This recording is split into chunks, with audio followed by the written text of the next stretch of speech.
Đó, nó có sao ấy. Là lơ Winnipeg, mình hạt tiêu đồ.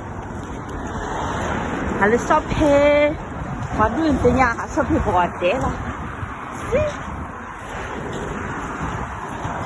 Đó bây giờ về mua cái gì, bây về phố qua là nó, là lơ có kia này mà lại đi lẹ. Vô ra nó, cả hàng hạt shop bạn, lấy chém, chém bye.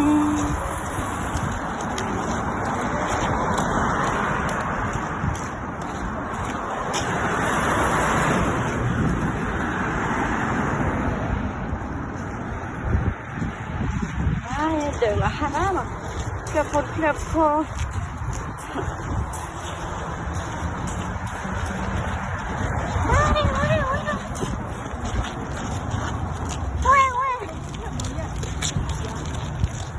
Ui cho quế rồi cho ui ra tiền